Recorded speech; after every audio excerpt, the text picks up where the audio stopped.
Mr. Wiley. Thank you, Judge.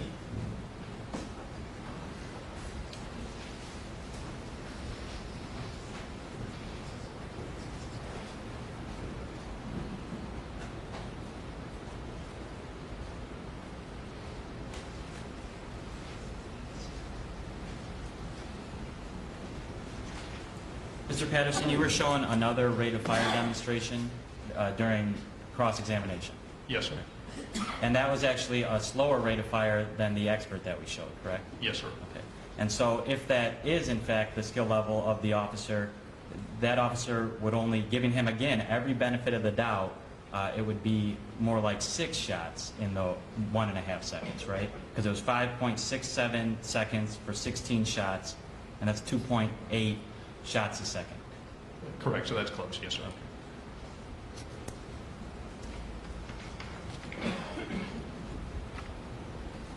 And the expert was shown because that gives him the benefit of exceptional experience, correct, and skill? Yes. Defense counsel asked you some questions about what may be missing in the video. Yes, sir. You recall those? I do. The video was of sufficient quality that you could track puffs of debris, correct? Correct. And that occurs very, very quickly, correct? Correct. If a pathologist testified that 16 separate bullets struck Laquan McDonald during this incident, Objection. would you then, I haven't heard the question. Go ahead. would you then be able to say that each of the bullets either ricocheted into Laquan McDonald or went through Laquan McDonald? Objection. Overruled. The number of bullets are in evidence. Go ahead. You can answer if you can. Yes and no. Yes, in that if you have 16 definitive All right, I'm sorry. That's fine. Yes and no. It doesn't clarify anything. Move on. And are the Laquan McDonald's movements while he's on the ground, are those consistent with being hit with bullets? They could be, yes. And so that wouldn't be inconsistent with what you would see somebody being shot in the ground move like? I have seen other videos where people move when they receive an impact from a projectile, yes. In a similar fashion? Yes.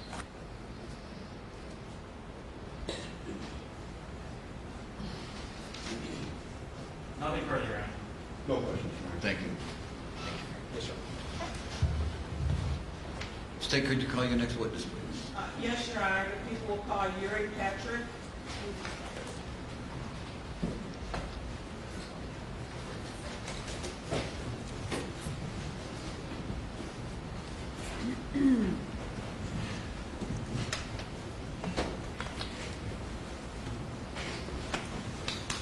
Watch your step, remain standing, face the clerk. Raise your right hand. Do you solemnly swear or affirm that the testimony you're about to give before this honorable court and jury shall be the truth, the whole truth, and nothing but the truth, so help you God? I do. Have a seat. The seat is adjustable. The microphone's live, so pull your seat up to the microphone, please. Speak into the microphone. Everybody will be able to hear your testimony, and it would be greatly appreciated. State when you're ready. Proceed, please. Yes, Judge, we're just setting up I'm our ready. computer. I'm ready. No, you're not state. Oh, I'm sorry. Excellent.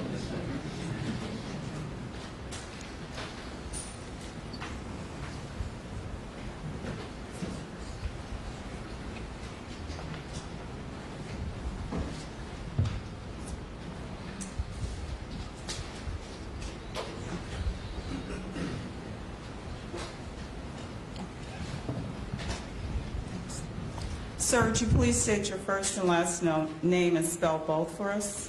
My first name is Urey, U-R-E-Y, last name Patrick, P-A-T-R-I-C-K. And sir, can you tell us what your occupation is currently? I'm self-employed as an expert witness and law enforcement consultant. And do you specialize in anything with your self-employment? Primarily use of force issues as well as weapon and ammunition matters, but predominantly use of force. Can you tell us what your educational background is, please? I had 4 years of college, graduated from Princeton University in 1968, 1 year of law school at American University, and no additional education beyond that. And have you ever served in the military? I have. I was in the U.S. Navy from 1968 to 1972. And what was the highest rank you achieved in the United Lieutenant. States Navy? Lieutenant, And were you honorably discharged? I was. What did you do after you left the United States Navy? I took employment as an aide to the mayor of the city of Jacksonville. Well, concurrently, I had applied for admission to the FBI, and I worked for the mayor for roughly 7 months until my application with the FBI was accepted and I was hired by the FBI. Can you tell us when you worked for the FBI?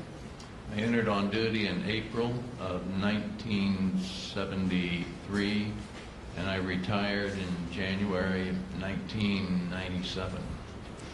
And during your tenure with the FBI, can you tell us what your duties were?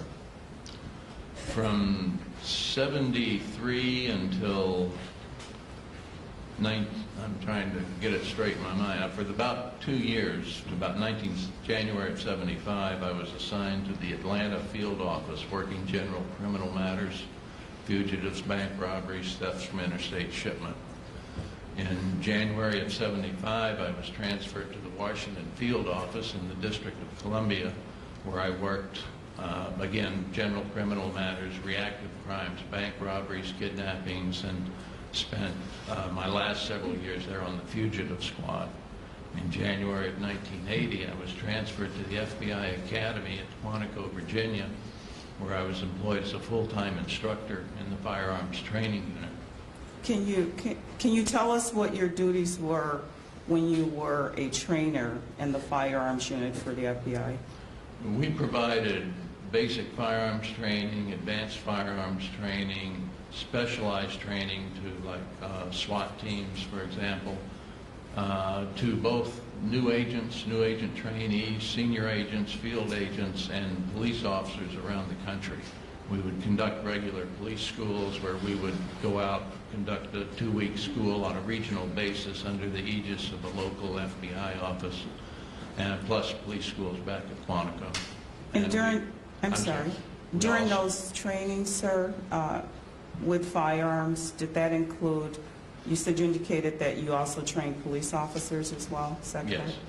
Did that include the use of force and deadly force during those trainings? Yes, use of force training was integral with a lot of the advanced firearms training we did.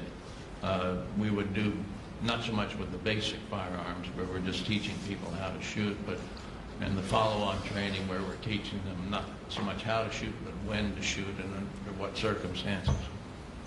And when you say you taught individuals not so much how to shoot, but also when to shoot and under what circumstances, can you tell us about that particular type of training that you conducted?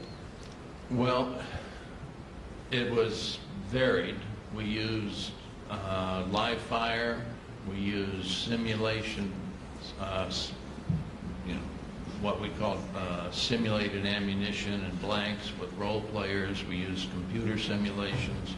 We used a wide variety of means to try to put individual officers and agents in positions of stress and similar to what they might experience in a personal confrontation, to try to give them training and experience in exercising judgment, assessing risk, and making sound decisions under very stressful and difficult conditions. We can't actually simulate shooting incidents because they frown on you when you shoot trainees, but we tried to get as close to that stress level as we could without actually hurting anyone. And how long did you conduct those trainings with officers and agents, training them on With the sound FBI, judgment? I did that work for about 13 years.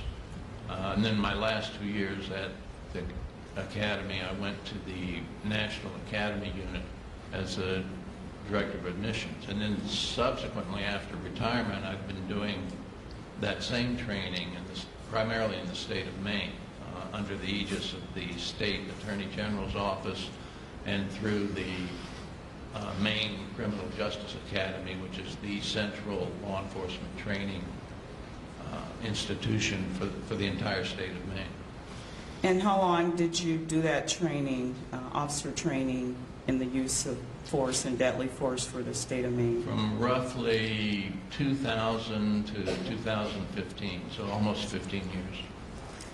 And during your training of officers regarding the use of deadly force, how many officers would you say you have supervised or trained in that area during your experience? Thousands in one capacity or another, but the total number would be several thousand at least. And in training those officers, have you also served as a consultant on use of deadly force? I have, and consulted an expert witness around the country. And how long have you served as an expert witness consultant in the use of deadly force around the country? I need to break it up slightly. I functioned in that role for the FBI on a couple of cases during my time at the Firearms Training Unit when we had some FBI shootings that ended up in court, and I was the government's expert witness.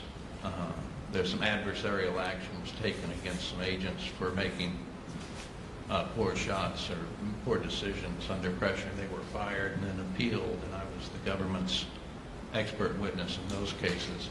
That was a couple of instances.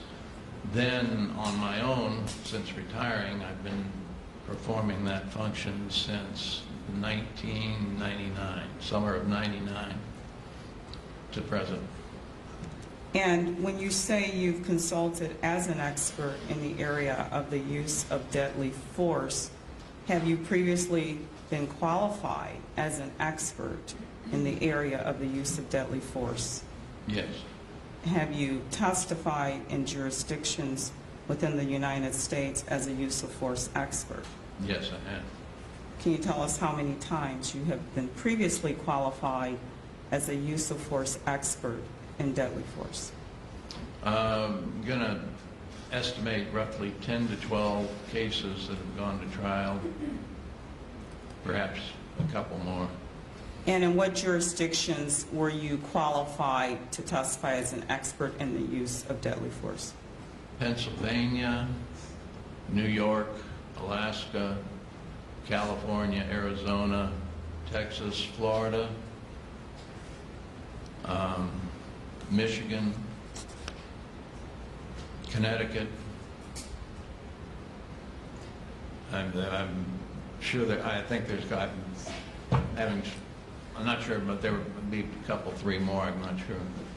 And in addition to testifying in courts, have you also been consulted and given depositions regarding your expertise as a use of force expert? Yes, I have. And do you know approximately how many times you've done that? Approximately 40 times. Here at this time, we would ask that Mr. Patrick be declared as an expert in the field of the use of force, deadly force specifically, and would tender him for cross-examination. I do not need to cross him. I accept the incident. Thank you very much. Mr. Urey Patrick is qualified to testify as an expert in the use of force and deadly force. Proceed, sir.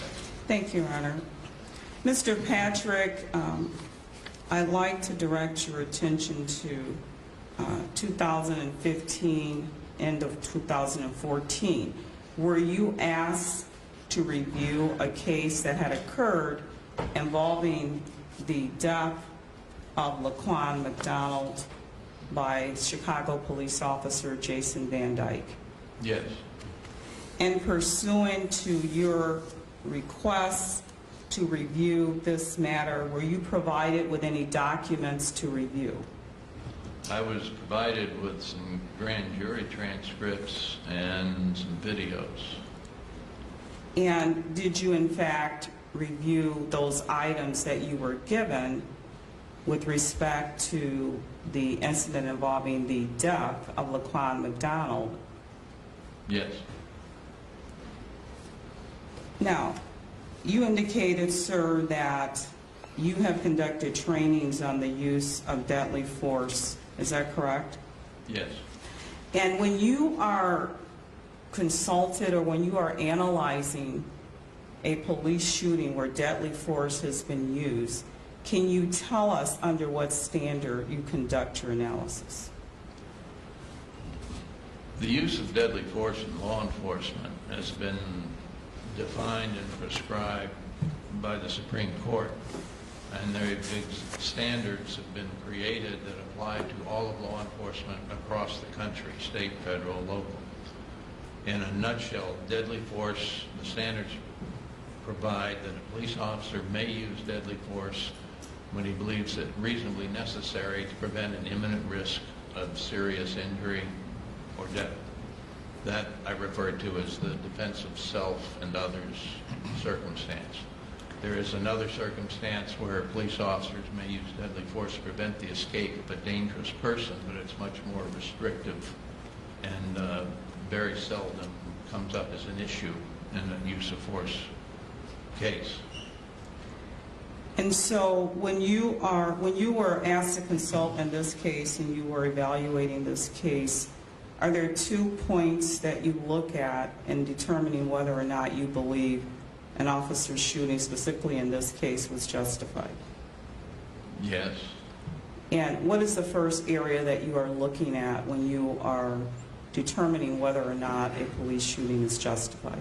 The reasonableness of the imminent risk at the moment the officer decides to shoot on an objective analysis, independently of subjective officer feelings or statements. And when you use the word imminent threat, can you tell us what you mean by that, sir? Well, imminent means something that hasn't necessarily happened, but could in the very near future, and is, of course, supported by the circumstances. Something that hasn't happened, but reasonably could very soon. Now, you reviewed the matter of the defendant shooting Laquan McDonald. Is that correct, sir? I did. And can you tell us what, if anything, you noted when you reviewed the documents that you received regarding the defendant shooting Laquan McDonald? My assessment of the situation was that the risk posed by Mr. McDonald did not rise to the necessity of using deadly force to stop it. And what did you base your assessment on, sir? Primarily the video. And prior to testifying today, you were allowed to review what we've identified as People's Exhibit Number 8. Is that correct? If that's the video. The video, yes, sir. Yes. And would that video assist you in explaining your analysis of the defendant shooting Laquan McDonald on October 20th, 2014? Yes. In addition, you were also shown a video clip of the shooting of Laquan McDonald that had what I'll describe as arrows interposed on the video. Is that correct? Yes. And those arrows don't indicate any direction of travel of bullets. Is that correct? Yes.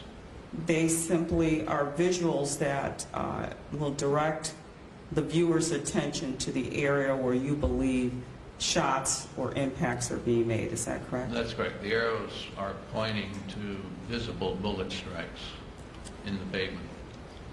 And there were visual things that you noted visually and watching the video that led you to believe when bullets were fired or individuals were struck. Is that correct?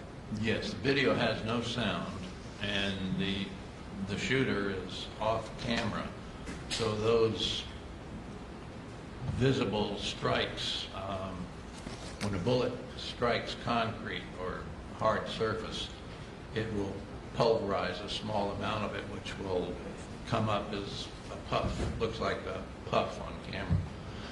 Those visible puffs are the only objective evidence of bullets that I can see.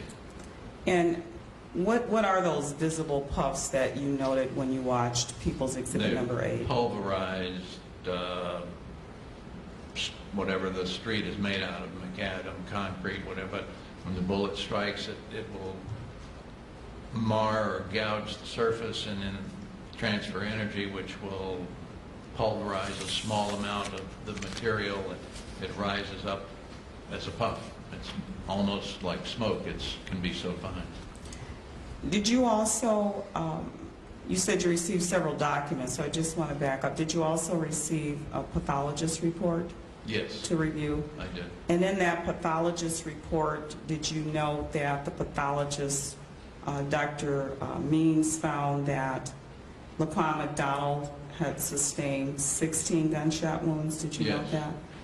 And so when you were allowed to view People's Exhibit number 8, did you note any visual, or did you make any visual observations of impact of bullets striking Laquan McDonald?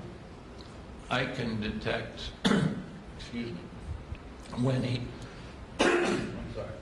when Mr. McDonald is first struck by the first 1 or 2 or 3 shots, there's no way to know. He visibly reacts, so I can identify that moment when he has been initially struck by 1 or more bullets.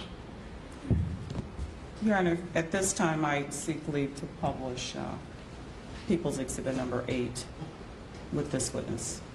All right, go ahead.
Can you tell us what you're observing currently on the screen, which has been stopped at 33.09 seconds, sir?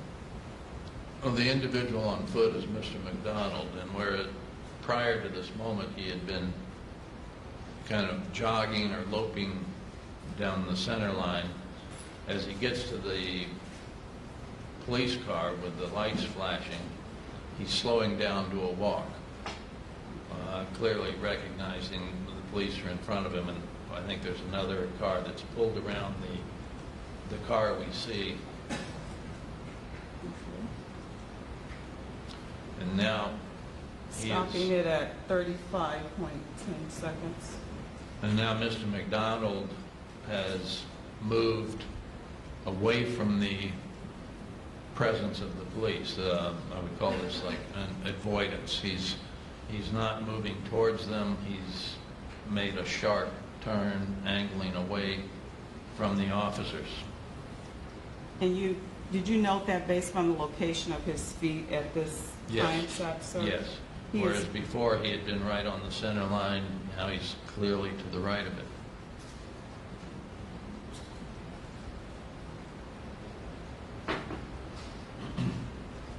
Can you tell us what you note at this point, sir? Again, he is moving away from the police. He's got a fairly deliberate pace, like, he's trying to open up the distance between them. And do you notice anything about that other police car you indicated that had pulled up? It's pulled up facing the opposite direction and an individual I've now known to be Officer Van Dyke is getting out.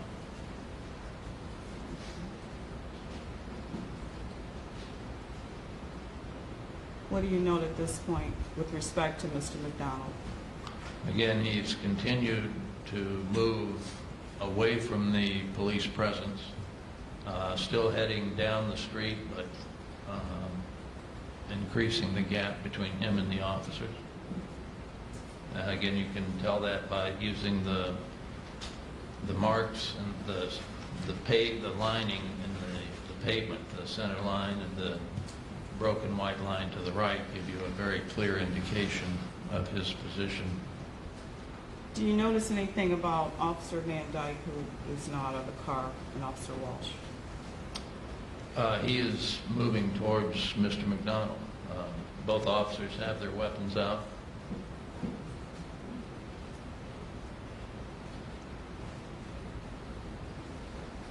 What do you notice now about Laquan McDonald?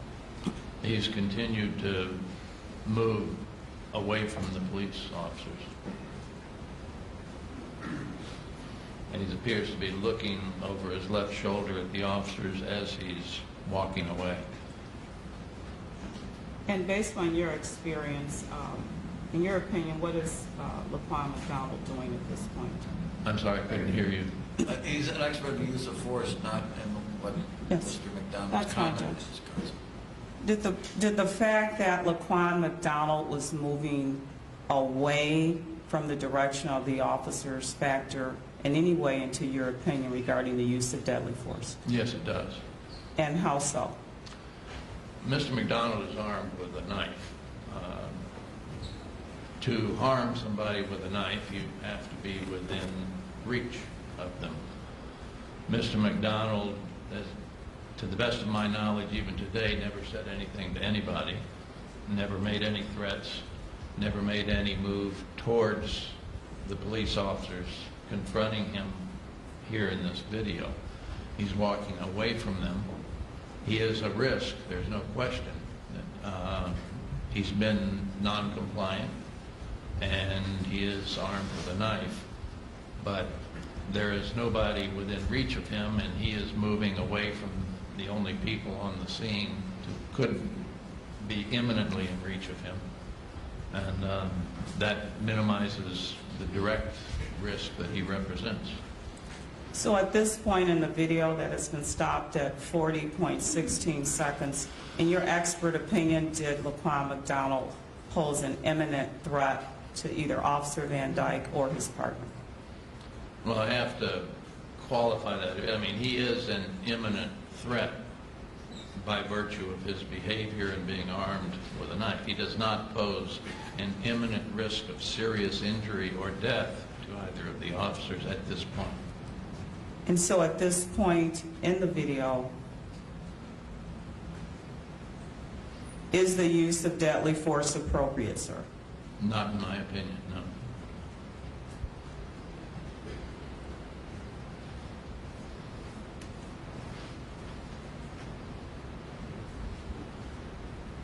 Now, I've stopped the video at 41.22 seconds. Can you tell us what you're observing at this point, sir? I believe at this point is when Mr. McDonald is first being struck by one or more bullets. And I mean, you really have to kind of see 2 or 3 frames in succession here to see the reaction, but that would, I believe, is the initial point. And what visually are you seeing to make that opinion or observation? The way his torso has turned and he's slightly bent at the waist.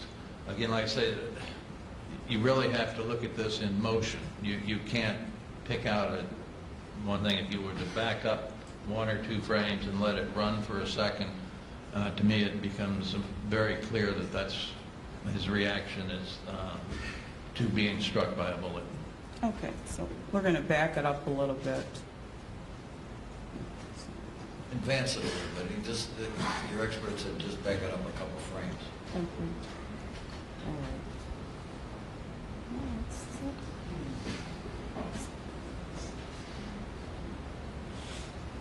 Yeah, if you just let that run for a Yeah. second or two. Yeah.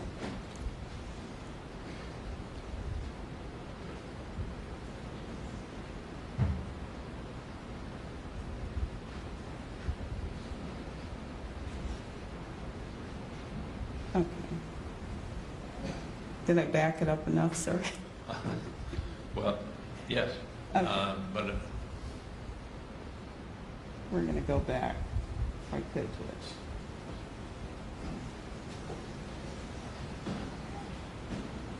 Mr. Weiler's going to assist. Thank you.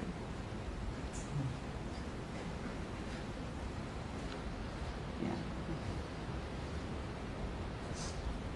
right there, he turns slightly left and then spins around to his right, is where, in my opinion, he has clearly been struck by one or more bullets. Okay. And in your opinion, at this point in the video, when Laquan McDonald was struck by one or more bullets, was in fact the use of deadly force justified? No, the decision to use deadly force, I do not believe is justified under these circumstances. And did you know where Laquan McDonald's feet are with respect to this point in time in the video? He's on the other side of the broken white line where he had continued moving in that direction until the bullets struck him and he went down. Now we're going to play the rest of the video.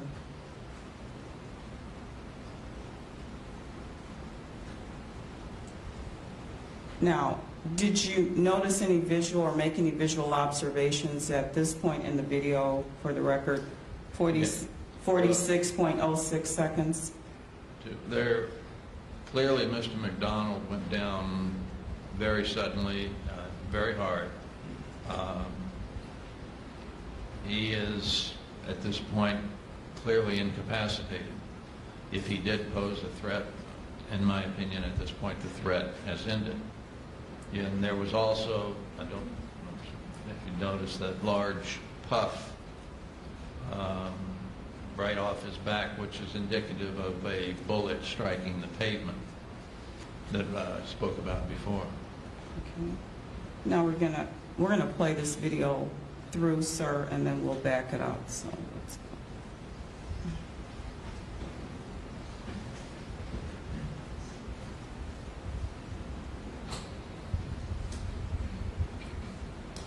Did you notice or make any visual observations at this point in the video, sir? I'm sorry, I glanced away and I didn't see Okay, it. we'll let it play through and go back.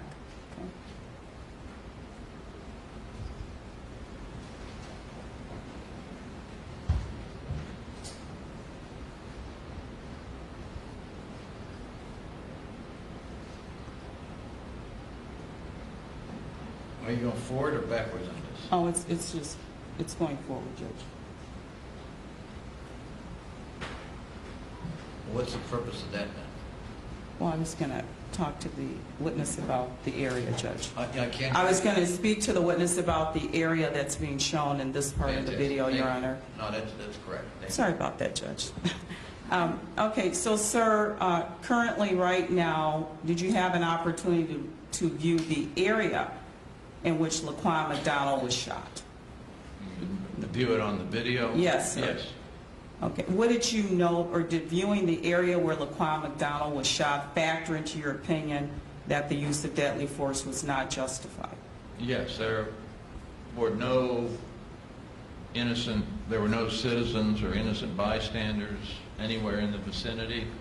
There was no crowds. There's that fence along the backside which restricts his movement in that direction. There's no traffic, there's no pedestrian traffic, and there are police cars coming in all around him, which would hem him in and restrict his movements.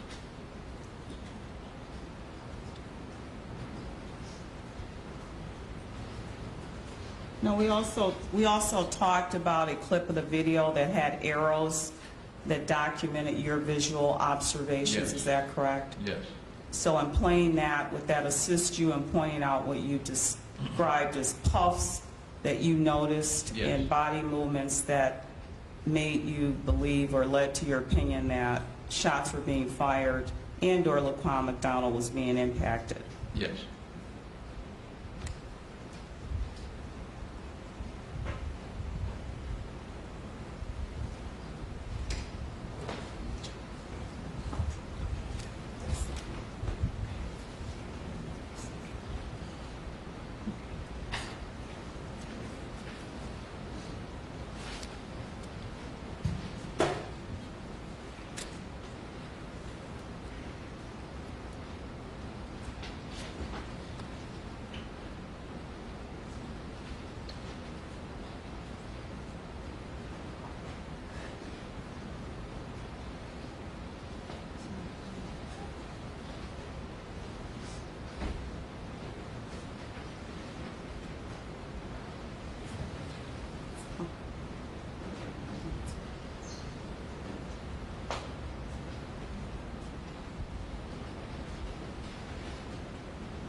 I've stopped the video at 42 seconds. Do you see the two arrows or markers that are appearing on the screen, sir? I do. And can you tell us what you believe those are displaying or directing the attention to? The arrow on the left is pointing to Mr. McDonald's physical reaction at the moment he was struck by one or more bullets. The arrow on the right is pointing to a bullet strike on the pavement. Again, a puff. If you're not looking at that point, you will miss it. If you're watching, for example, Mr. McDonald, you wouldn't normally see that bullet strike on the pavement.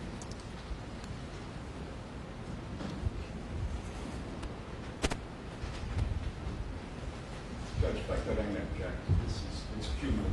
This is the third witness that's going to talk about these arrows we needed.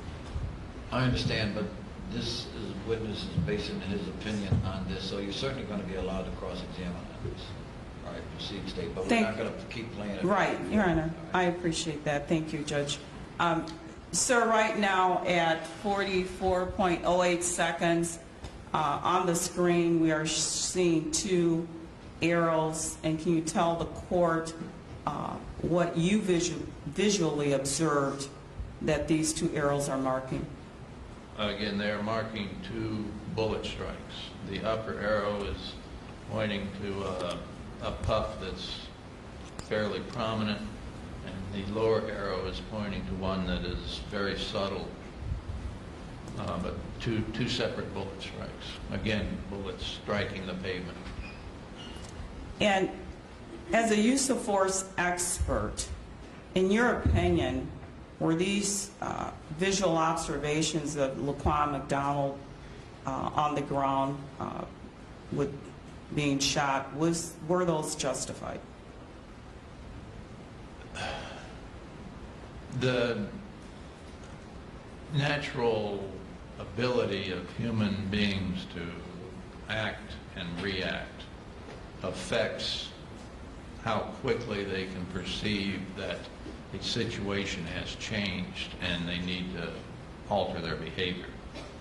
A police officer who has identified a threat and is shooting has been trained to continue shooting until that threat is ended. When that threat ends, will frequently be at a point sooner than that police officer is capable of recognizing. So there's, in almost every police shooting I've examined, there is a small spillover where when we look at a video or we look at forensics and we can say at this particular point the threat is ended, but a couple of additional shots have been fired beyond that point, that's the time it takes for a police officer to recognize that the threat has ended and alter his behavior, stop shooting. Typically, it's going to be in the range of a second and a half. You know, there's no hard and fast rule of thumb, but it will be fairly brief. And in that time period, 2 or 3 shots can be fired that, again, are after the threat, but are common or consistent with the nature of deadly force confrontations and the high-stress dynamics that these impose on police officers. So understanding that, you indicated with the first shot that, in your opinion, Laquan McDonald was moving away and that was not justified. Is that correct? Yes, I don't believe the decision to shoot was justified in the first place. And after... I'd state he's expressed his opinion several times. Yes, Your Honor. Right, repetition doesn't do it. Okay. And after an officer makes a decision to shoot, is there another decision based upon your expertise that an officer needs to make? Well, yes, an officer is trained, and it's incumbent upon an officer to stop using deadly force as soon as he becomes aware that the threat has ended. So it's really 2 points, beginning and end, both have to meet the training and the standard. Police officers don't shoot to kill, they shoot to stop a reasonable risk of injury, serious injury, to self or others. And when that risk has stopped, it is incumbent upon them and consistent with their training that they stop applying deadly force. Now, based upon your experience and expertise as a use of force expert, what did you observe, or what was your opinion regarding the decision to stop shooting? When Mr. McDonald went down, clearly the threat, if he posed a threat, had ended. And when he went down, the shooting should have stopped at that point, or within, again, I said within a second or so. You know, there is action-reaction time. But the shots that were fired, and we can only identify the ones that we see, the bullet strikes, 10, 11, 12 seconds later are unreasonable. And when you say unreasonable, they were not necessary, is that correct? I'm sorry, what was the question? When you say unreasonable, those shots were not necessary, is that correct? That was the question. I overruled, again, I'll allow you wide latitude on cross-examination, Mr. Urey. Now, Mr. Patrick, were you also aware of the interaction of Laquan McDonald with other officers prior to Officer Van Dyke and his partner arriving? Yes. Can you tell us what, if anything, you noted about Laquan McDonald's interaction with the other officers? Again, he made no verbal threats. He slashed a tire. He stabbed at a windshield, but he'd made no attacks or attempts to assault any of the officers. He engaged in what I would call avoidance behavior. He was walking, running away from the officers, and the officers were following him, one on foot, one in the car, keeping him in sight while they called for additional backup and presence of a taser. Judge, can we turn the lights back on, please? Sure. Thank you. Now, you said the officers had called for a taser. Yes. That was information that you had. Yes. Based upon your experience as a use of force expert, was that an appropriate action by those officers calling for the taser? I think so, yes. I think the officers in general on present were acting appropriately, restricting his movement, hemming him in, trying to isolate him to an area that was not populated. When you viewed People's Exhibit number 8, and I'm not going to play it again, but did you note the short time period from when Officer Van Dyke's vehicle arrived and when you first visibly observed shots being fired at Laquan McDonald? Yes, it was very short. And based upon your expertise as a use of force expert, you indicated that one thing that officers are required to do is to assess the situation. Is that correct? Yes. Based upon reviewing this case and those actions of Officer Van Dyke, the short time period, and exiting his vehicle and firing his gun at Laquan McDonald. Do you have an opinion regarding that behavior and the decision to shoot Laquan McDonald? Well, you know, police officers have to get out of their vehicles. My issue with Officer Van Dyke is his decision to shoot. It was not, at that moment in time, in those circumstances, the standard imminent risk of serious injury or death was not present, and the use of deadly force was not necessary at that point in time. And again... All right, there is no again. All right, this is about the fourth time you rendered his opinion. Move on. I don't want Yes, to hear sir. it again. All right? Okay.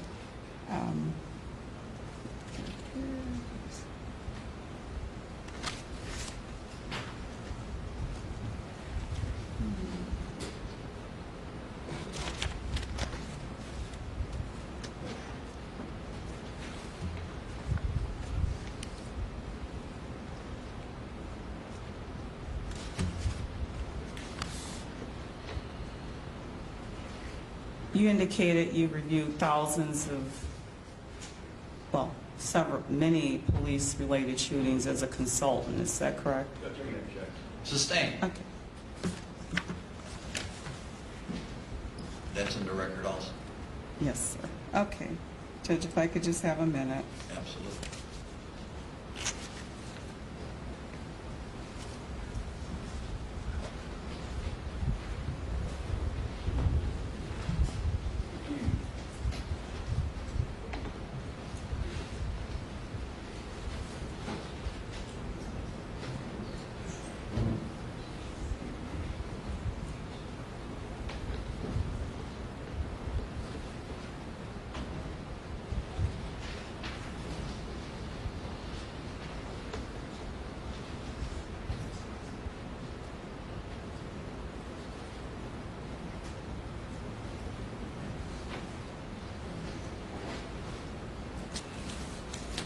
So, sir, you already talked about distance. What other alternatives, in your opinion, as a use of force expert, were there to take Mr. McDonald into custody?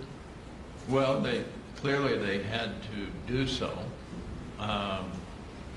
They had numbers of officers on present. They had numbers of vehicles. I think they were slowly hemming him in and restricting his movement. They were isolating him in an area where he had no pedestrians or innocent bystanders, and they had the taser coming on the scene. They could continue to do that until the taser got there. If he did become assaultive or if he turned and attacked a police officer, then they might have been justified in shooting him. If he tried to break through, they had other, cars that they could block his presence with. You could even bump him with a car and knock him down if he began to get really aggressive or agitated. So there were less lethal means to take Laquan McDonald into custody. Is that correct? There were, but everything depends on what Mr. McDonald does.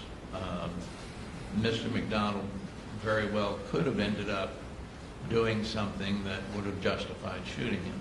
At this point in time, he had not. Okay.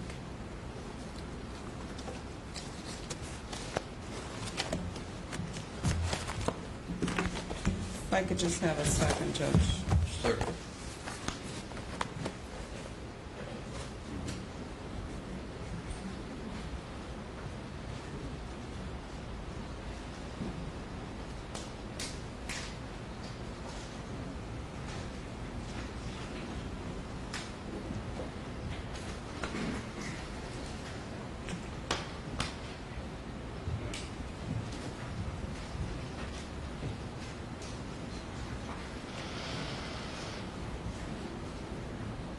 Based upon your experience, have you reviewed a police shooting similar to this shooting, sir?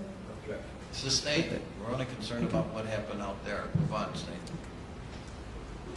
I'm nothing.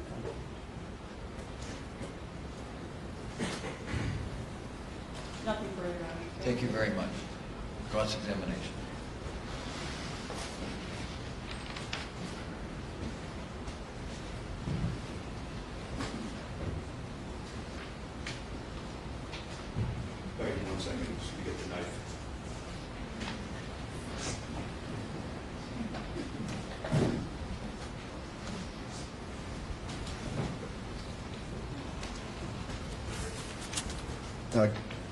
Good morning, Mr. Patrick. How are you? I'm fine, thank you. Let's see if we can agree on a few points, okay? We reached out to you, my defense team reached out to you a couple of years ago to consult with you about the case. You I have remember? no recall of that, but I have no reason to dispute it either. Okay. Randy Ruckert, as a matter of fact, he's Wait, one. move on, he doesn't have personal knowledge of that. Okay. You were retained, or I'm sorry, you were obtained by the state as an expert witness, correct?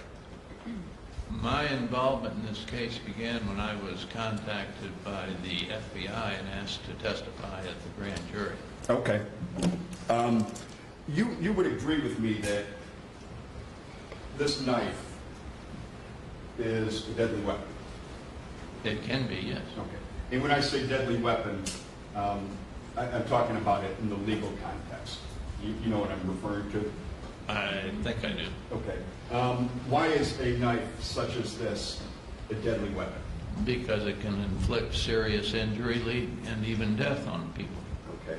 Have you ever analyzed cases where the deadly weapon used was in fact a knife? I have. Okay. And how much damage can this knife do to an individual? A lot. How about if the police officer has a bulletproof vest on? Wouldn't that protect the police officer from this knife? Not from stabbing. It would protect from slashing, but not stabbing. And stabbing meaning The point. directly punching it through the vest, correct? Objection.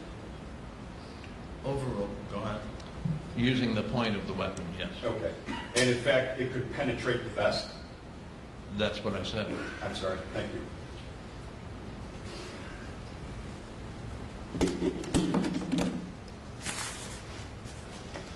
You talked earlier about when police officers shoot, they don't shoot to kill people, correct?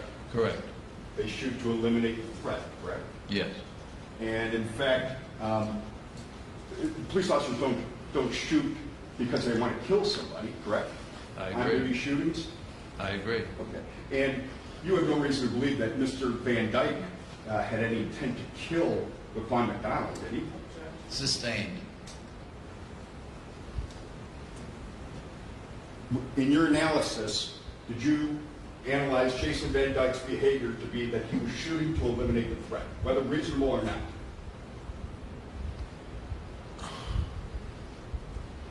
I have no reason to believe that that was not his motivation, To eliminate the threat. that he thought he was on. My opinion is that the threat did not justify his decision to use deadly force. I understand that.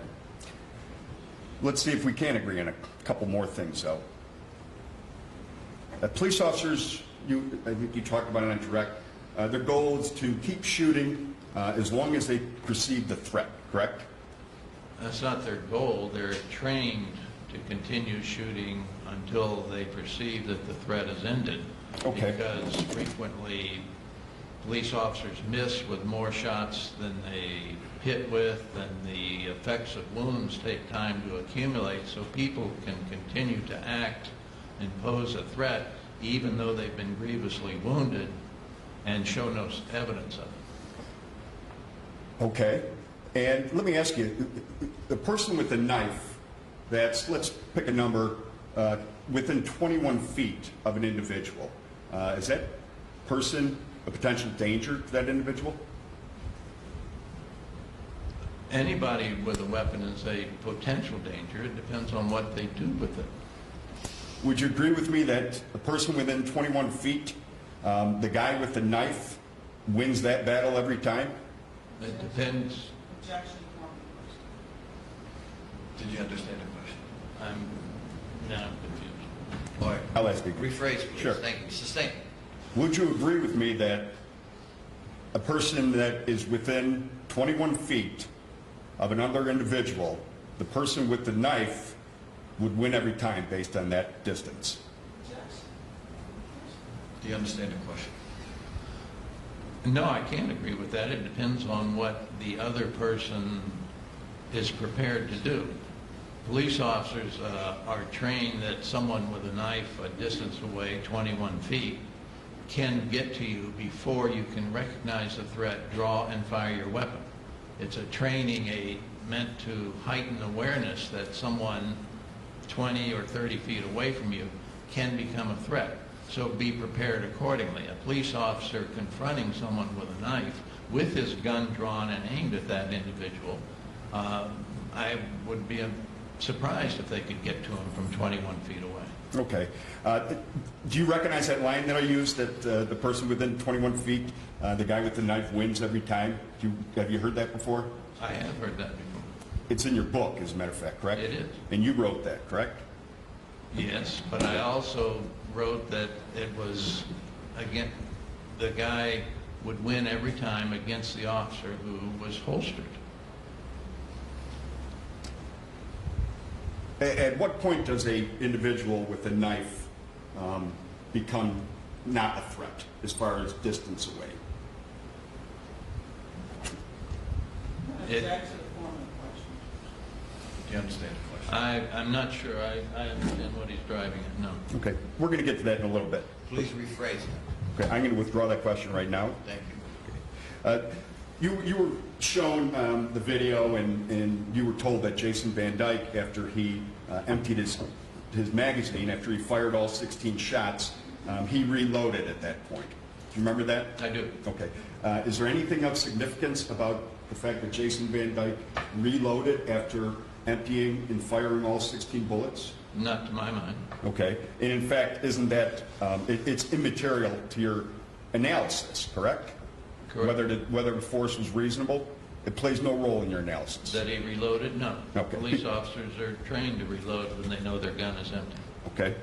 And you would agree with me that when you're analyzing different volleys of shots, you have to analyze the second volley of shots with knowledge and proper analysis that there was a first volley of shots fired. Do you understand the question? No. It was not a very good question.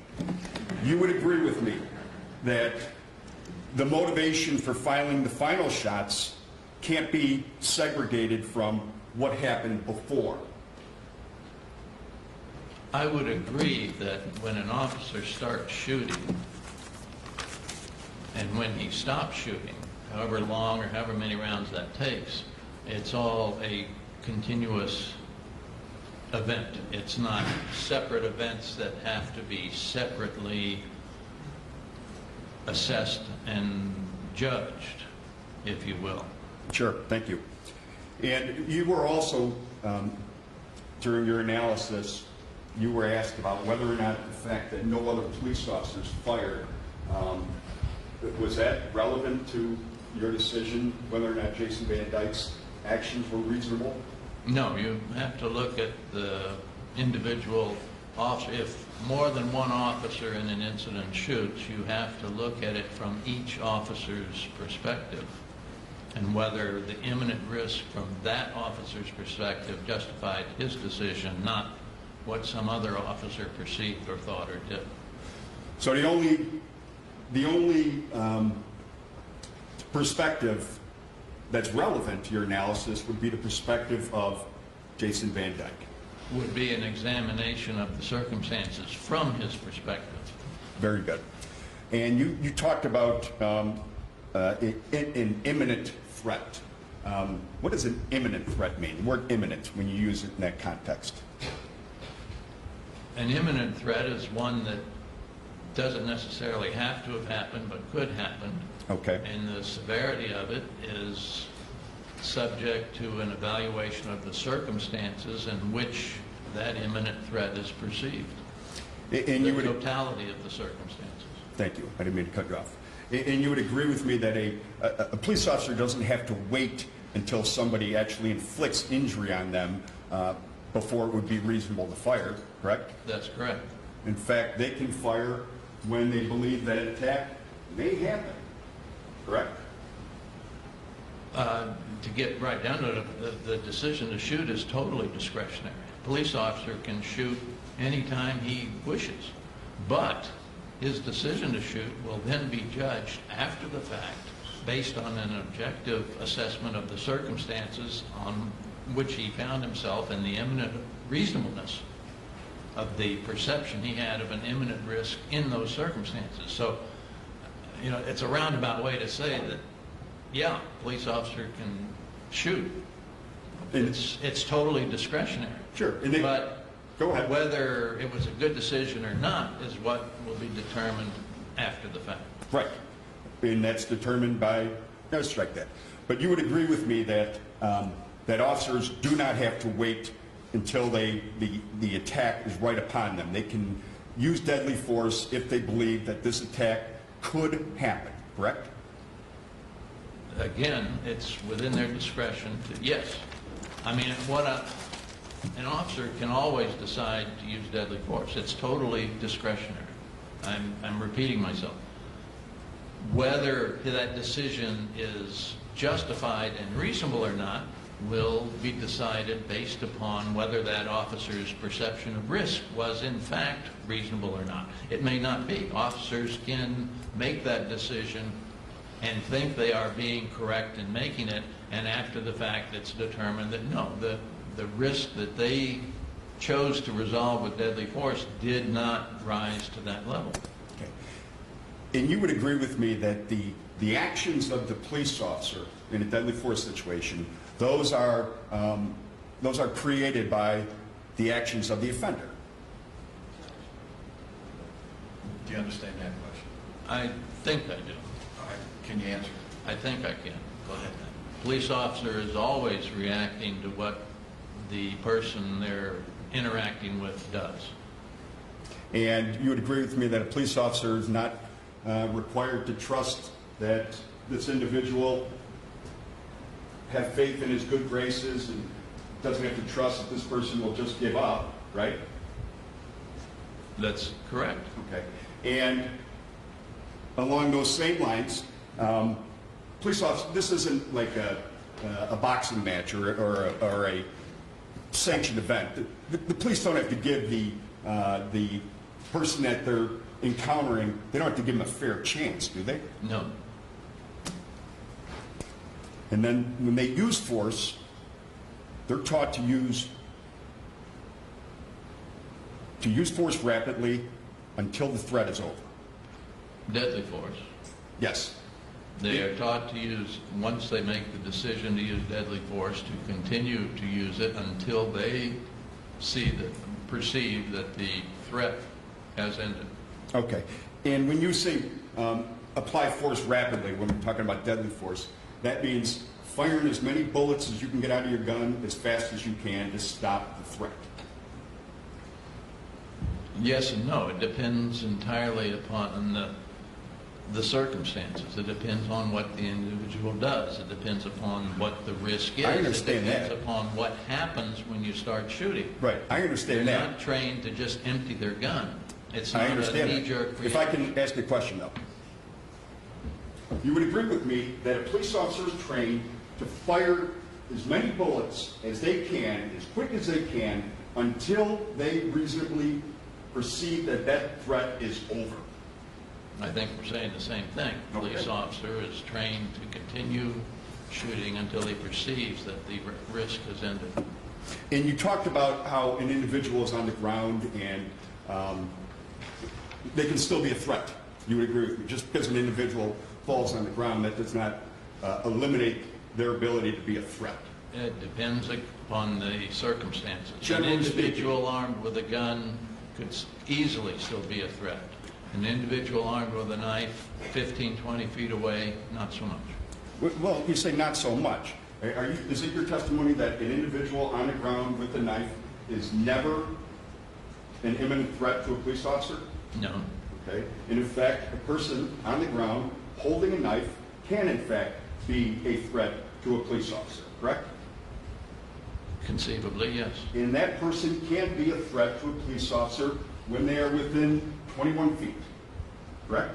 On the ground? Yes. No, not in my opinion. Okay. How many feet would it be that an individual on the ground with a knife has the ability to be an imminent threat to a police officer? There are too many variables. I couldn't give you a figure on that. So it's your testimony that in no scenario when an individual is on the ground with a knife at 21 feet, is it your testimony that that person can never, ever be a threat to somebody 21 feet away? Objection. Do you understand the question? I do. All right. Overruled, you can answer. That's not what I said. Okay. So they can, in fact, be a threat. I think I said it depends upon the individual. It depends on their ability. It depends upon whether they've been shot. It depends upon Sure. the circumstances. Sure. And you would agree with me that the body can keep fighting for a long time after being shot, right? So it can happen, yes. Okay. And that body can fight even longer if the person is high on PCP, correct? It can happen. Okay. And police officers, when they are forced to make a deadly force situation, you would agree with me that that it's a split-second decision, Yes. and that it's made in dangerous conditions, Yes. uncertain conditions, Yes. rapidly evolving situations. Yes. And police officers are trained to use their instincts, their training, when they are assessing a threat. Would you agree with me on that?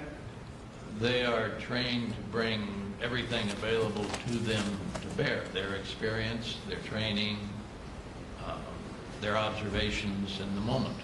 And if their observations tell them that this individual is planning to attack, and that individual has the means to do so, you would agree with me that the police officer's decision to fire would be reasonable. Overruled.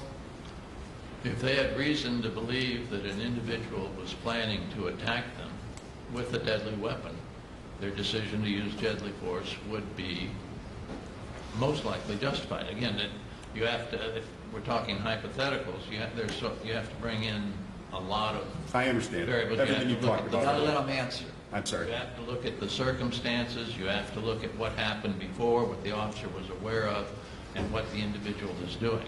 There is no single standard or assessment that fits everything. Understood. You would agree with me that there are certain signs that would indicate to a reasonable police officer that a person may be planning an attack? Yes. Okay. And you would agree with me that if somebody was approaching an officer and he raised a stick at that police officer, that would be a sign that this person was planning to attack that police officer, correct? Basis of your objection. If that's your basis, if that overruled them. I would certainly agree that someone raising a stick is consistent with an incipient attack. Again, depending on the circumstance. And if you're approaching a man in his garden and he turns and raises his hoe up and puts it on his shoulder, it's different than if you approach somebody in the street who's holding a baseball bat and they turn Right. around and raise it up in your direction. Right. It's, again, driven by the circumstance. Understood. And in fact, you recently testified in a case where you found police officers' actions were reasonable when an individual raised a stick and they were within 8 to 10 feet of that police officer. When they raised it, as they attacked the police officer, yes. Okay, thank you. And you would agree with me that police officers, they're trained to recognize these signals, these behavioral cues, Yes, they're trained to look for them and interpret them. and you would agree that one clue that indicates that an individual is raising the threat level and may be prepared to attack, that would be non-compliance. Yes, that is a danger signal. Okay, and why is that a danger signal? Again, a police officer is trained to give clear, direct commands, and if a person is not complying with that commands, it already shows a willingness to act against the interest of the officer, if you will. And if they're not obeying commands, it's an indication they may have other alternatives. It could be simple escape, could be something else, but it is a warning flag. Well, and that something else could be planning to attack, right? Could be. Sure. And the more times that somebody is non-compliant, that would certainly give officers a higher threat level. You understand that question? I do. Yes, continuing compliance does raise the threat assessment. You said, I believe you said continuing compliance. I meant non-compliance. That's fine. I just wanted to make sure. And how about when an individual fails to make eye contact with a police officer? Is that any indicative sign one way or the other whether the person may be planning an attack? I think it's another body language indication that the officer should be alert. And why should they be alert? Well, because the person might be guilty, have a guilty conscience, might be considering something rash. You just don't know. You can't read minds, and if someone won't make eye contact with you, it's an indication that there's something else going on in their mind that you don't know about. And that something else could be this guy's planning to attack, correct? It always could be, sure. And how about the opposite now? How about an individual that is suddenly stops and stares and makes eye contact with a police officer? Is that in any way indicative, one way or the other, of whether or not an individual is a certain threat level? Once again, it depends on the circumstances. I understand. If the individual is aggressive, or if the individual is in a circumstance where they suspect illegal activity and you get that stone-faced stare, that's a warning that there might be resistance, there's something, again, you should be at a higher level of readiness. To protect yourself. Or to protect yourself, or to overcome resistance, or to react to something that isn't out of the ordinary. It's called targeting, right? Yes. And explain to the ladies and gentlemen of the jury what targeting means. Targeting is when an individual in a traffic stop or is watching the officer and paying attention to where the officer is moving and what the officer is doing, with the idea of waiting for that moment when his guard may be down, or there may be an opportune moment to initiate an assault. If you stop someone, for example, make a car stop, and you see the passenger or the driver watching over his shoulder and paying close attention to where the officer is and what he's doing.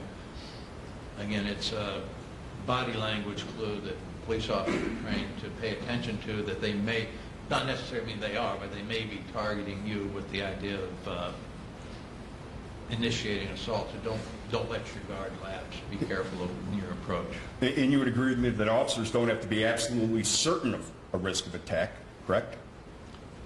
Again, it depends on the circumstances, but yes, Okay. if the circumstances support a reasonable belief of an imminent risk of serious injury or death, the officer may be justified in using deadly force. And you would agree with me that an officer is authorized to shoot to prevent the imminent attack from becoming an actual attack, correct? Yes. And how about the effect of the setting taking place at night? Does that enhance a risk threat level for police officers? And again, I know it's depending on circumstances. So just To assume, some degree. just if I can finish, please. Sorry. Just assume that when I'm asking these questions, it's, of course, we're assuming that, yes, there is a situation where deadly force may or may not be justified. Does that make it easier for you? Okay, I'm not sure what, now I've lost track of what you're asking. I don't think I understood that one either. We'll try it again. You would say that situations that occur at night, it's obviously dark out at night? Yes. Okay. And that plays a role in an officer's decision to shoot in certain situations?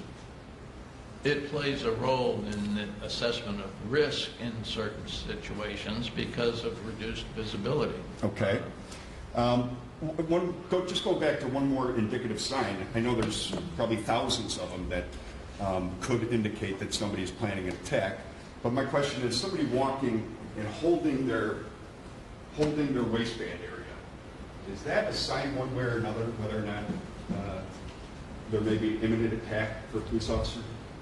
It depends on what that individual is being approached for. I understand. If I see people walking down the street with their hands in their pockets or on their hip all the time, I Okay. don't think they are about to attack me. If Okay. I'm approaching someone who is a suspect in a bank robbery and he has his hand inside his coat, it's a different matter entirely. Okay. Let's get a little bit more specific. In your video, did you review the fact that Laquan McDonald was holding his left side as he was walking towards Mr. Van Dyke? I saw that. Okay. And did you factor that into, or strike that? You would agree with me that dealing with Laquan McDonald at that point, from what Jason Van Dyke knew, that would certainly be a reason to believe that a threat of attack is more imminent, correct? Mr. McDonald was armed with a knife. I understand that, but my question is, when somebody holds their waistband, such as Laquan McDonald, would it be unreasonable for a police officer in that situation to think that maybe Laquan McDonald has a gun? I'll let the expert answer. Go ahead. Based on everything that had transpired at that point, no, I don't think that would be reasonable. Do you think it's impossible for a police officer in that situation to think that Laquan McDonald had a gun by the fact that he held his waistband when confronted? No, of course it's not impossible.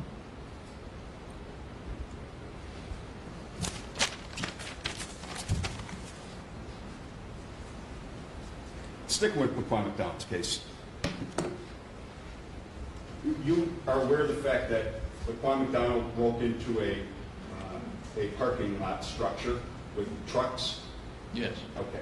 And are you aware of the fact that Laquan McDonald attempted to stab an individual that confronted Laquan McDonald upon seeing him attempting to steal radios out of a truck?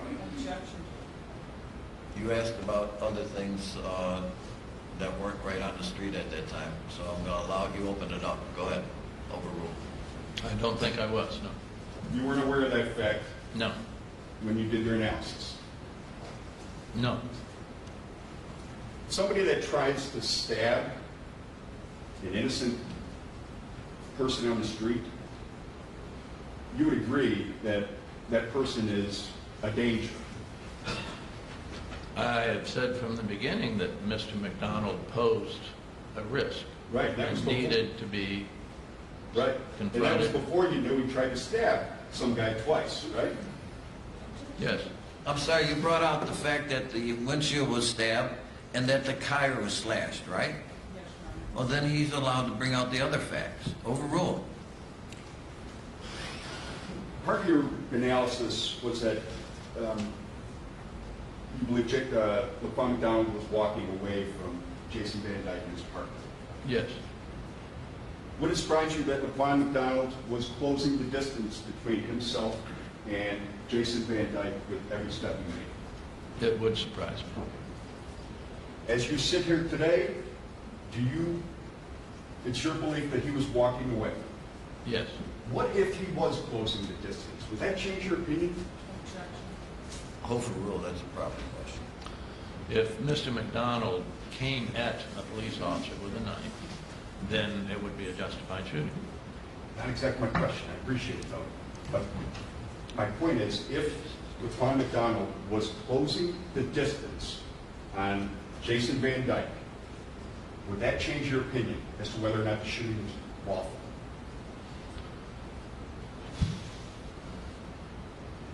I'm not sure, to be honest. Possibly, right? Possibly. Okay. What about if you found out during your analysis that Laquan McDonald flicks his knife open as he's walking? Did you see that in the video? I did not. Okay. Well, how about flicking open a knife as you're approaching police officers? Would that be a sign indicative of intent to attack? It would increase the risk, certainly, and it Sure. would increase the threat level. I agree. What about if I'm that... sorry, I'm sorry. you're not testifying. You're right. I'm sorry. What about if that individual was now walking with the knife and at one point turned, looked, and raised the knife up above his waist, and now he's within 12 to 15 feet of the police officers that he looks directly at. What do you think? Reasonable to shoot? If he moves towards the police officer, and if the police officer is, as he was, aiming, prepared, with a weapon pointed at him, I think the police officer could have waited for that first step before he shot. It's your testimony that when this individual is 12 to 15 feet away, he raises it up, he turns and looks, he targets a police officer who has a gun out. Your testimony, as you sit here today, is they can't shoot him until he takes one step towards him? I didn't say they can't. Of course they could. The question is whether it's reasonable or not, and I don't think it is. My question, though, is, are you saying that it is impossible for an officer at that point to have a reasonable belief that they are going to be attacked by this individual based upon what I just described happening? No, that's not impossible.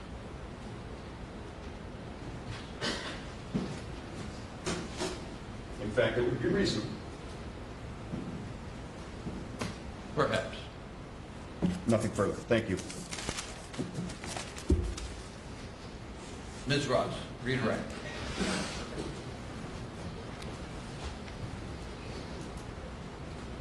Mr. Patrick, did you ever, based upon what you reviewed, see Laquan McDonald walking towards Officer Van Dyke with a knife directed towards Officer Van Dyke?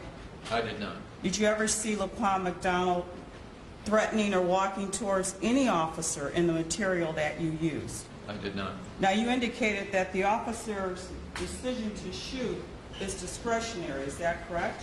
Yes. However, it will be reviewed by the reasonableness of the decision to shoot. Is that correct? Yes. And in this case, when Officer Van Dyke shot Laquan McDonald, you indicated that that was not reasonable. Is that correct? In my opinion, it is not. Does the fact that Laquan McDonald might have had PCP in his system change your opinion, sir? No.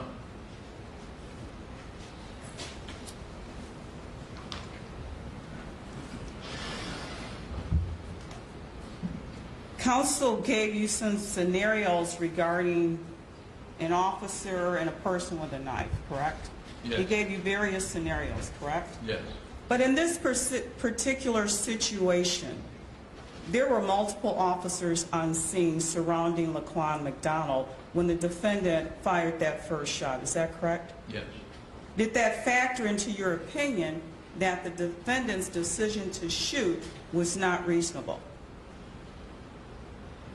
Yes, because of what Mr. McDonald did and because of the haste with which the defendant exited the car and immediately approached Mr. McDonald.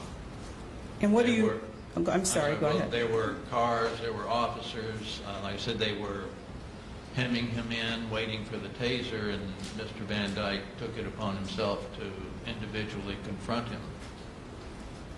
Now, counsel also asked you about whether or not it's standard for an officer to reinsert his magazine into his gun once the magazine is empty. You recall that question? Yeah, to reload his weapon, yes. He also asked you about whether or not it was reasonable for shots to be continued to be fired once the officer makes a decision. Don't ask multiple questions until you get answers to each of them. Yes, sir. Okay. So the fact that the Officer Van Dyke, inserted a new magazine in his gun did not factor into your opinion. Is that correct? That's correct. What about the fact that Officer Walsh had to tell him to stop once he had inserted that magazine? Facts, not evidence. Overruled, I'll allow it. That concerned me. How so? That That point is not charged with reloading. It's irrelevant to his proceedings. I understand that. Overruled, go ahead. I'll allow you wide latitude on recross-examination. it's indicative to me that Officer Walsh was concerned that he might continue shooting? That's sustained about what Officer Walsh was thinking, all right? Move on, Steve. Now, you understand that Laquan McDonald was struck 16 times, correct? From the autopsy report, yes. And an officer who makes a decision to shoot must also make a decision to stop shooting at some point, correct? Yes. Based upon your analysis of this situation, was the decision to stop shooting reasonable or unreasonable? It was unreasonable. There were shots fired long beyond the point of being reasonable. But we can only tell that by the pavement, the bullet strikes on the pavement. Those are the only indications, solid indications of fired shots that we have.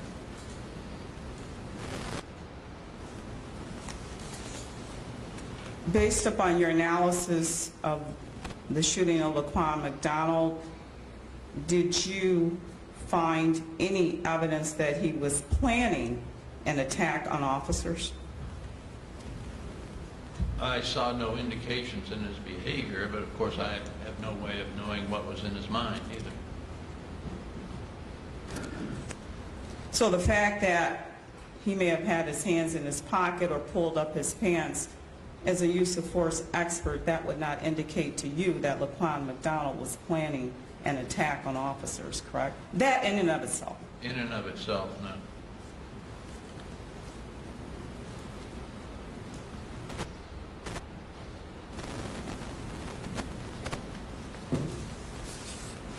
Now, you were also asked about other officers not firing their weapon, is that correct? By counsel? Yes. Did you make any observations based on your experience regarding other officers in the area who did not fire their weapon? Other than there was no reason for them to do so, and they acted reasonably and properly in what they did do. Had one of them fired a shot, then I would have assessed that individual's decision-making and the circumstances. I'm sorry, right now, you didn't, because nobody else, none of the police officers fired a shot, you did not assess whether it was their actions were reasonable, is that correct? Yes, sir. Okay, move on, State. Yes, Judge.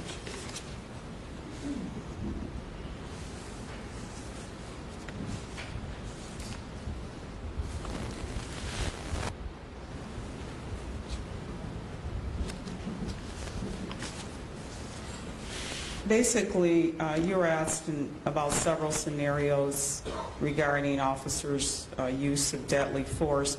You analyzed the shooting of Laquan McDonald based upon the circumstances in which Laquan McDonald was shot. Is that correct? Yes.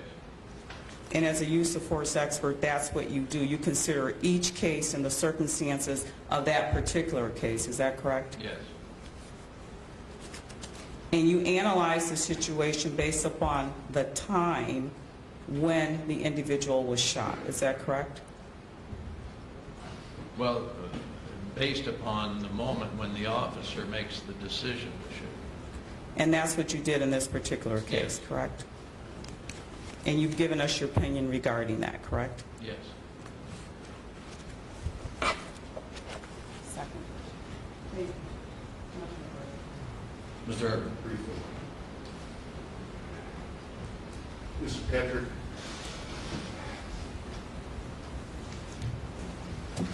Your opinion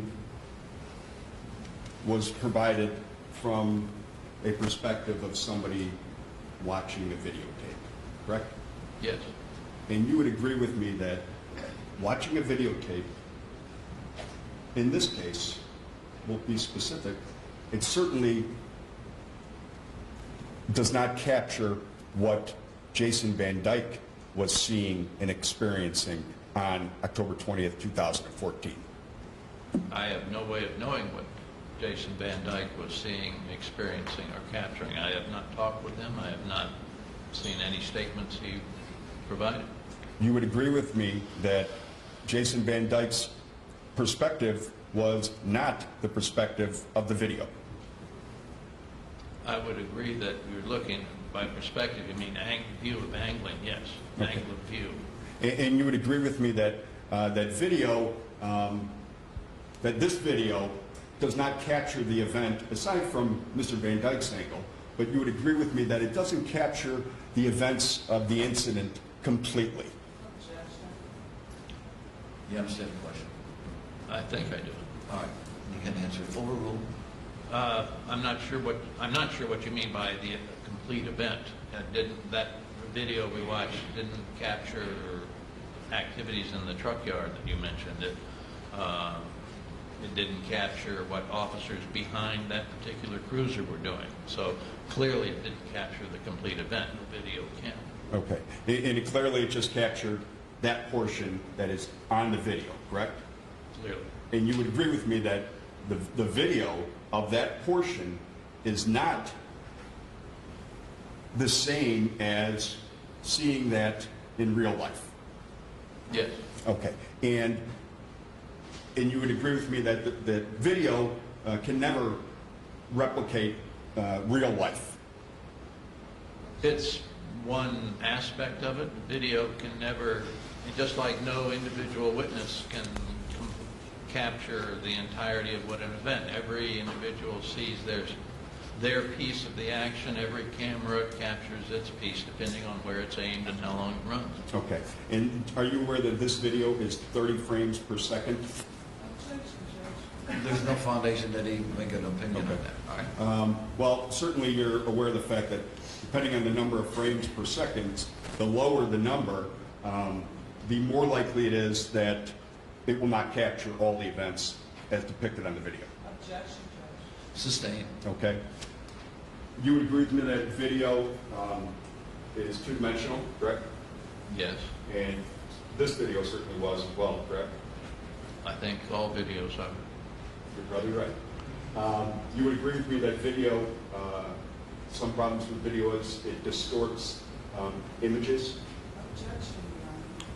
Well, it would be proper if he didn't look at the video and base his opinion on it. So overrule it this time. They can, yes. Yeah.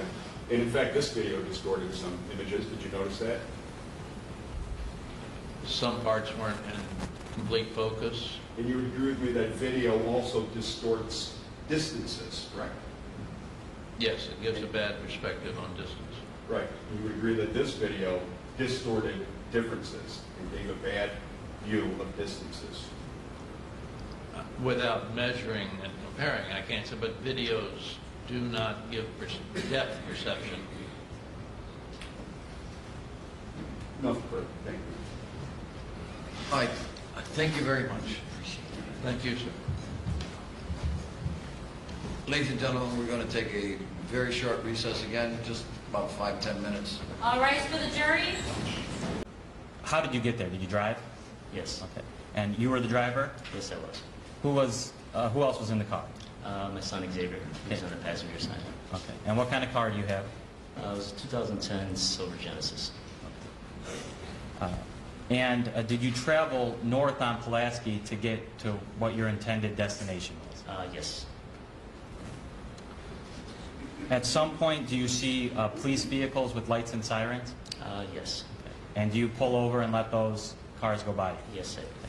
After that, do you continue to travel north on Pulaski? Yes. And is there another point where more squad cars pass you? I believe I pulled over twice. Okay. And did you, in fact, at one point pull over near the Dunkin' Donuts at... I'm just going to object to leave. Normally, but this is preliminary hearing, preliminary questions, just to get the geographic location. Other than that, you're correct, but just establish the geographic location and then stop leading. Yes, Judge. And so did you pull over at a point near the Dunkin' Donuts, near 41st and Pulaski? Yes, just south of Dunkin' Donuts. Okay. And where exactly did you pull over near that Dunkin' Donuts? It was the east side of the street. Okay. And so there's a company there, I believe it's called Focal Point. I pulled right alongside of that company. Okay. And is that the next door neighbor to Dunkin' Donuts? I believe so. And it's, again, it's just in which direction of the Dunkin' Donuts? That I was traveling? No, Or the focal point business that you had indicated. it's just south of the Dunkin' Donuts. At that point, did you see something that drew your attention? Yes. Okay. I pulled over because of the fact that I seen LaQuan McDonald walking down the street. And, Okay, let me stop you there. Okay. At the time, did you know that the individual was named Laquan McDonald? No, I didn't. Okay, and so you learned that later, correct? Correct. Okay. All right, and so you said you saw him walking down the street. So I'm walking down the street, and I seen there was a squad car that was next to him. And shortly after that, I noticed there was another squad car that flew around that vehicle, and it was heading in my direction. Okay. And so at that point, when you saw Laquan McDonald, do you know how many squad cars you saw? Just those two. At that point? Yeah. Okay. At some point, do you see more squad cars arrive? Yes. Okay. And what do you see Laquan McDonald do when those two squad cars were there? What I remember, he was trying to walk away, and he was heading like a southwest angle. So. At what point did you first see Laquan McDonald? Was he in the middle of Pulaski Road, or back by the Burger King, or where was he? He was in the. He was. When I was driving up to the pretty much where the incident happened, I noticed there was somebody on the street, and that person came from the Burger King direction, and they were when I stopped, they were actually coming down the middle of Pulaski. Okay. And so you saw the individual that you later learned was Laquan McDonald in the middle of Pulaski? Yes, I did. At some point, do you hear gunshots? Yes. And did you have eyes on Laquan McDonald for several seconds before you heard those gunshots? Yes, I did. And was your attention ever diverted from Laquan McDonald during that time period? No. Okay. And did you ever see him make any threatening movements before you heard the gunshots? No, I didn't. Sustained. All right. Mr. Weiler, stop it. All right. What did you see Laquan McDonald do? He just turned away from the police officers, and like I said, he was heading like in a southwest direction. He was just trying to get away from them. Okay. Did he ever turn towards the police officers? I know when there was, because I heard the shouting, I guess the police officers were yelling at him. I saw him turn his face towards their direction, Okay. but then that's the only thing I saw him do. Okay. Did he square his shoulders towards the police officer? No. You're he- bleeding right now. Come on. Okay. Do that. Okay. Or I'll shut you down. Understood. Where were his shoulders facing as he turned his head to look at the officers? Yeah, he was still heading towards pretty much the west side of the street, southwest. So he wasn't. He didn't turn towards the officers. Okay. And where were his hands? At his side. And when you say at his side, could you just describe where? It's just down to the sides. He didn't have them up.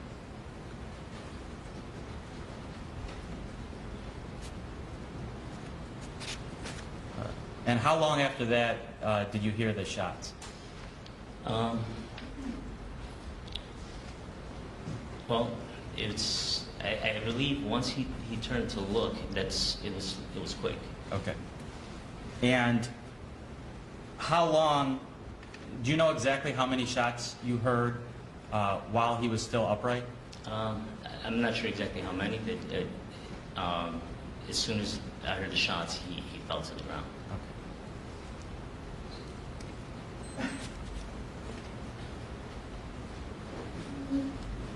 What did you see after he fell to the ground? Well, there was a pause, and he wasn't moving for a little bit, and then Laquan, he just made a movement, and then more gunshots started coming in after that. Okay, and could you describe that movement? It seemed like he was in pain. Yeah. Were there more shots fired while he was on the ground or while he was upright? On the ground.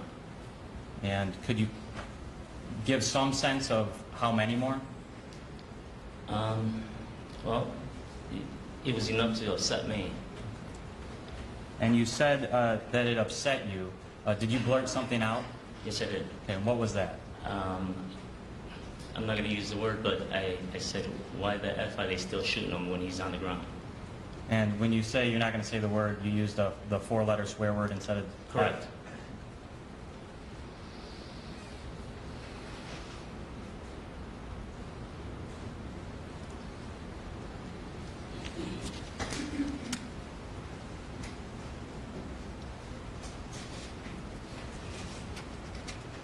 Besides the movement that you described as moving in pain, did you see him being Laquan McDonald make any other movements? No.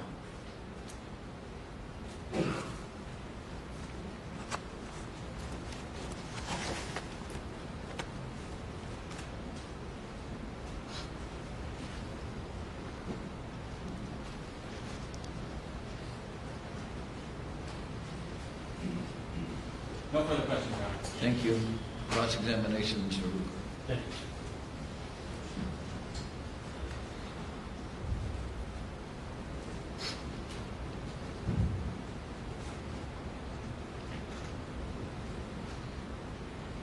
Good afternoon, Mr. Torres. Good afternoon. You were riding with your son when this happened, right? Correct. Have you talked to him since he testified No. at all? Well, just in general, I was instructed not to discuss anything with him. All right. And you testified that when you stopped in front of that focal point? Is that right? It's the company before the Dunkin' Donuts. All right, so that's at least a half a block away, right?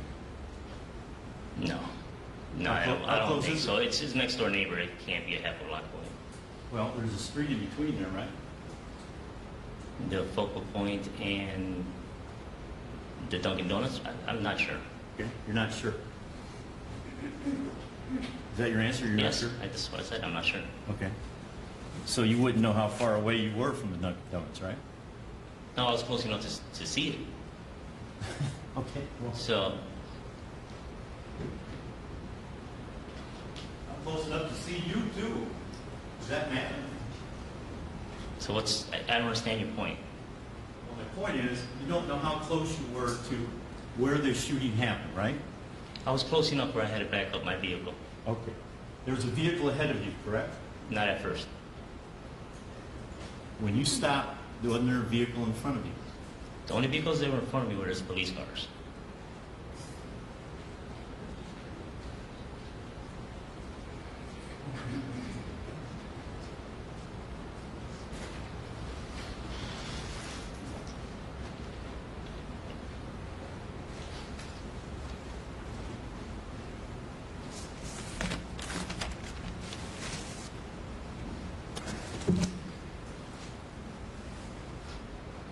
And how many police cars were on the scene when you stopped your vehicle?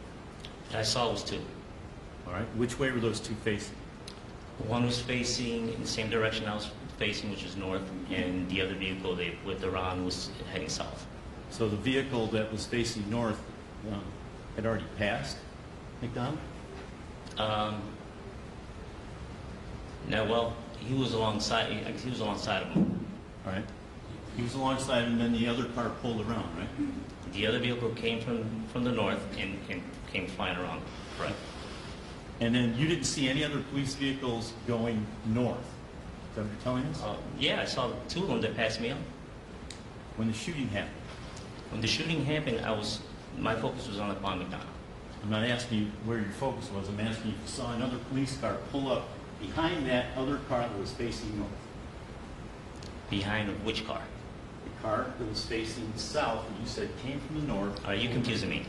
I don't understand what you're trying to get to. You said that the car pulled around. Oh, let's skip this straight. You see a car going north, correct? Correct. And that goes by McDonald, right? I didn't say that he went by McDonald. I said I saw one alongside of McDonald's, heading north. All right. He's heading north, right? He was stopped there. He was stopped. He's on Pulaski, alongside of McDonald on Pulaski, okay? So, I saw another vehicle whip around that police car, which is another squad car, whip around and came at an angle and was coming right at my direction. Okay. Did you see what happened to the car that was going north? No, like I said, once I heard the shooting, my focus was on LaQuan. All right. Did you see another squad car coming from the south, going north, stop right behind Van Dyke's car? Behind Van Dyke's car? Behind the car that was parked at an angle. You said the police... All right, Van Dyke's car was facing south, so how is somebody, if he's coming from where? From the north, you're saying? Coming from the south, going north. So how is he going to get behind him if Van Dyke's car is facing south? You say... You're saying that Van Dyke's car pulled in straight? No, that's the one that whipped around on an angle around the vehicle that was facing north. Did another squad car come up from the south, going north, and park right to the side of Van Dyke's car? Well, I remember seeing one pull up to the side of me, but I don't know about on the side of Van Dyke's car. You didn't see that? Objection, ask an answer. I'll let Mr. Torres answer it one more time. Okay. The only two vehicles that I saw during the shooting was Van Dyke's vehicle and the other vehicle was facing north. But the other vehicle was facing north. I'm asking you, is that north of Van Dyke's car or south of Van Dyke's car? That's what I'm asking you. The vehicle that was facing north. Yes. So he's north of Van Dyke's car. All right, so you didn't see another vehicle come pull up just south of Van Dyke's car right when the shooting was happening. You didn't see that. Overrule? I already said that I didn't. My focus was on the quantity. I'm asking. So you didn't see another car pull up? Is that what you're There was testifying? plenty of other cars that showed up. If you're asking me if I saw it at that moment, at the shooting, I saw those two vehicles and I saw the quant. That's all I saw. What I'm trying to get at is there was another police car right in your line of sight, wasn't there? No, there wasn't. Okay, because you didn't see it, right? No, there was no other car in my line of sight. I had a clear view of LaQuan McDonald. All right. As all this was going on, you had a clear view of Yes, it. because I backed up. Why'd you back up? Because I was too close to what was going on. I felt that I was too close to the vehicles. I backed up. All right. And shortly after that, another vehicle pulled up in front of me, which is a civilian vehicle.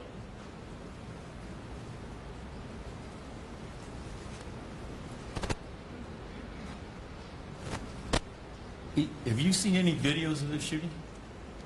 The only ones that's been on TV. All right. You've seen that, right?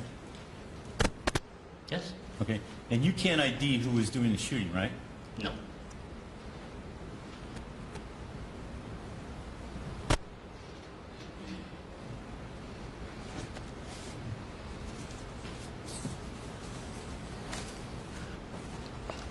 May I have a moment, Judge? Sure.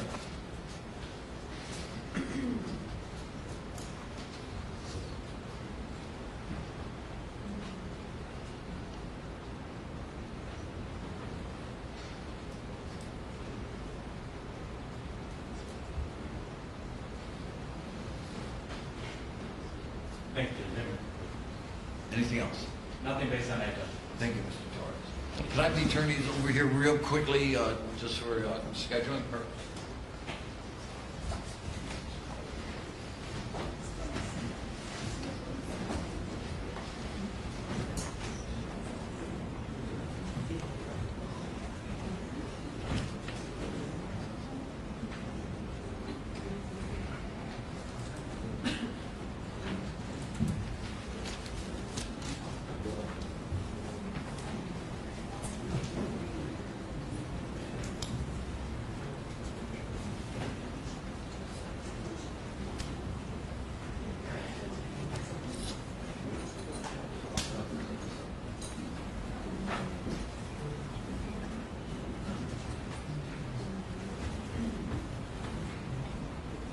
Will you take our wonderful people back so we can...